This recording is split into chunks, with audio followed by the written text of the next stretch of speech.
Regarde, ça est là. Lis-moi cette phrase-là.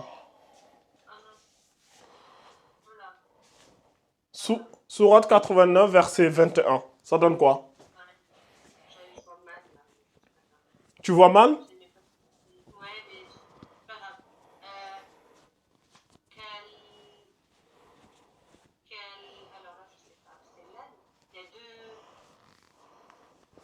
Ça, non, ça c'est l'allongement là. Le mat ça c'est l'allongement. Attends, prendre le stylo. J'arrive bien sûr à le prendre. Ça là, celui-là là.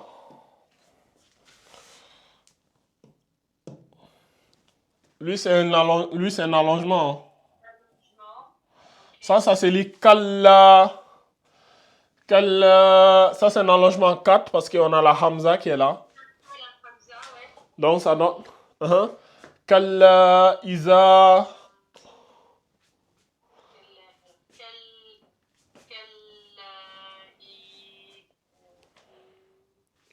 Ça donne quoi? Kalla I quoi?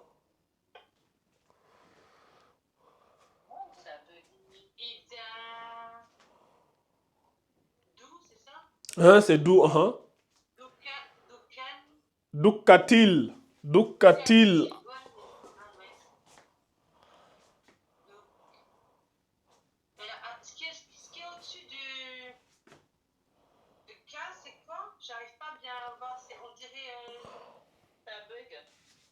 Ça bug?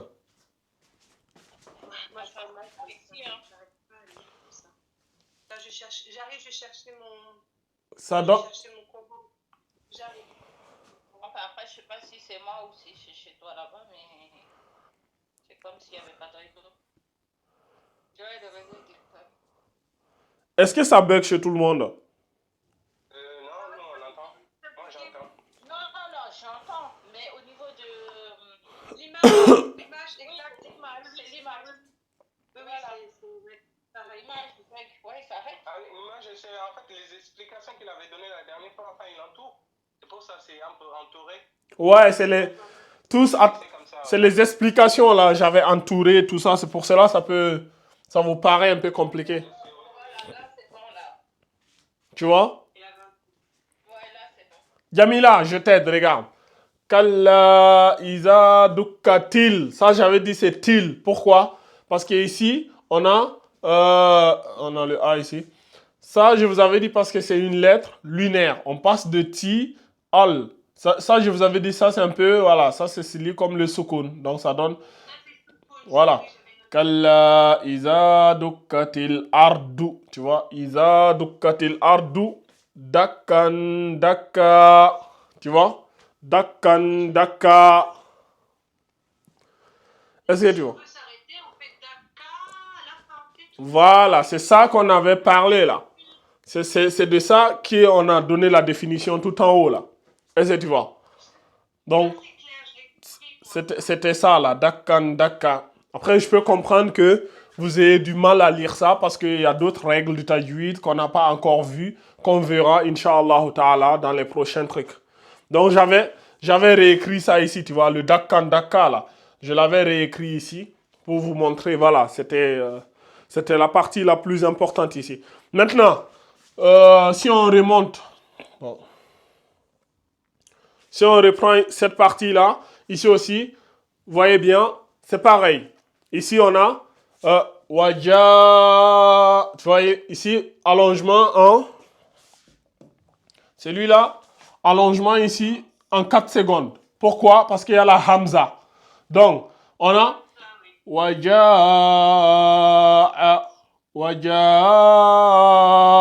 Rabbuka wal malaku. Tu vois? Ici aussi, c'est pareil. On a une lettre lunaire. Wal malaku. On en passe du waw au lam. Le lam porte un sukun.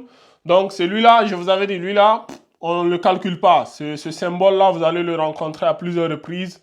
Il ressemble un peu à un sword. On dirait un sword, machin, en petite taille, comme ça.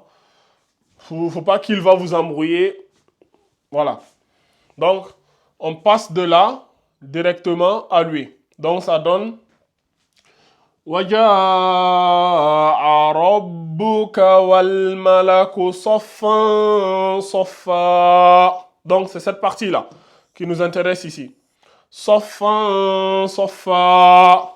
Donc, ici, vu qu'on va s'arrêter ici, vu qu'il y a un point, ce qui se passe, c'est que celui-là, le tanwin bil fatha ici, on le remplace ici par le mad bil alif. C'est ça que j'avais écrit ici. Saffan saffa. Ça, c'est du cours de tajwid niveau avancé. On est là, ça c'est le tajwid très très avancé là. Tu vois? Donc ça c'est les bases du tajwid, hein. Tu ne maîtrises pas ça, tu ne peux pas dire que tu lis le tajwid. Tu vois? Donc, continuons encore. Je pense que c'était le dernier exemple qu'on avait vu. Donc franchement, j'aime bien l'écran parce que tous les cours qu'on fait, on peut les enregistrer et on peut les ressortir plus tard sans avoir besoin de les réécrire. Et ça, c'est vraiment intéressant, tu vois. Donc, ici aussi, pareil, dans une autre sourate, sourate 78, sourate al-Naba, verset 18. Donc, on a ce verset-là. Yaouma yunfakhu. Bon, ça là, cette partie-là, on verra ça plus tard, quand on verra les noun sakin et les tanwin. Donc ça, je ne m'attarde pas sur ça, vu qu'on va les revoir. Donc, Yaouma yunfakhu fi suri fata'tuna afwaja. Donc, c'est ça aussi qui nous intéresse ici. Afwaja, vu qu'on s'arrête, on ne va pas lire afwajan.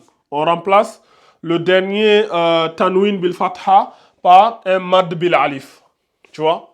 Donc, on a supprimé le tanwin et on a mis un mad bil alif pour pouvoir s'arrêter. Par contre, si on continuait, on lisait bien le tanwin bil fatha. Est-ce qu'il y a des questions? Est-ce que c'est OK pour tout le monde? Oui, La connexion mignonne. En pratiquant, on essaie de voir les subtilités. Ouais. Les tajouds, tu les expliques. C'est pratique pour la lecture. Ouais.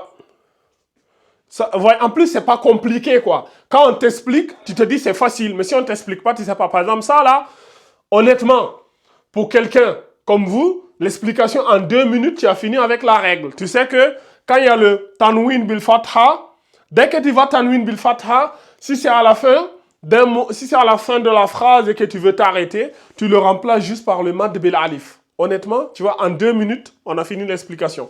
Remplacer tanwin bil fatha par mad bil alif lorsqu'on s'arrête. Aussi simple que ça. Tu enregistres ça comme ça. Tu vois? Mais après, j'ai mis toute l'explication, toute la longue phrase là. C'est voilà, pour que voilà, après, si vous. Pratiquement, je relis. Après, je vois au niveau de la situation. Ouais. Par rapport à. En, Pourquoi c'était fait comme ça? en fait, les exemples sont assez clairs à comprendre. Moi, pour être honnête envers vous, je comprends plus facilement avec les exemples qu'avec la définition brute. Parce qu'avec les exemples, tu as le cas pratique devant toi. Tu vois? Et quand tu as le cas pratique, tu vois que afwaja, le afwajan devient afwaja lorsque tu es à la fin du mot. Aussi simple que ça. Sauf fa.